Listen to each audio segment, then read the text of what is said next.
আজকের দিনটা অত্যন্ত গুরুত্বপূর্ণ, কারণ পশ্চিমবঙ্গে যেভাবে আমাদের যে স্পিরিট, সংবিধানের যে স্পিরিট, সেই স্পিরিটটাকে বারবার করে এখানে ব্যাহত করা হচ্ছে। সংবিধানের বিভিন্ন যে ধারা, যে ম্যান্ডেট, সেগুলোকে কিন্তু এই যে পশ্চিমবঙ্গ সরকার সেটা কিন্তু ফলো করছে না। মুখ্যমন্ত্রী মমতা ব্যানার্জি স্পেশালি একজন মুখ্যমন্ত্রী সংবিধানের নামে শপথ গ্রহণ করার পরেও কিন্তু সে সংবিধানকে কিন্তু সে পালন করছে না।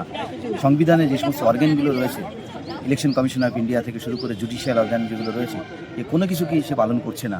সেটা অত্যন্ত দুঃখের আমাদের কাছে। তাই আজকের এই যে প্রজাতন্ত্র দিবস আজকে অত্যন্ত গুরুত্বপূর্ণ, এবং আমরা সবার কাছে, পশ্চিমবঙ্গের সাধারণ গণতন্ত্রপ্রিয় মানুষের কাছে সংবিধানকে পালন না করলে কি হয় সেটা আমরা সকলকে বোঝানোর চেষ্টা করছি, এবং এই বার্তা দিতে চাই সংবিধানকে যেন আমরা মান্য করি। কারণ কি, ডক্টর বাবা সাহেব আম্বেদকর তার যে ড্রাফটিং কমিটি, তারা যেই উদ্দেশ্য নিয়ে, যে স্পিরিট নিয়ে করেছিলেন, সেটাকে কিন্তু ব্যাহত করা হচ্ছে। উনি একটা কথা বলেছিলেন ওই সময়, যে সংবিধান যত স্ট্রং হোক না কেন, যারা এটাকে কাস্টোডিয়ান, তারা যদি এটাকে ঠিকঠাক মতো করে পালন না করে, তাহলে আমাদের সংবিধানের যে মেন যে উদ্দেশ্য, সেই উদ্দেশ্যটা কিন্তু ব্যাহত হবে। সেটা কিন্তু হচ্ছে।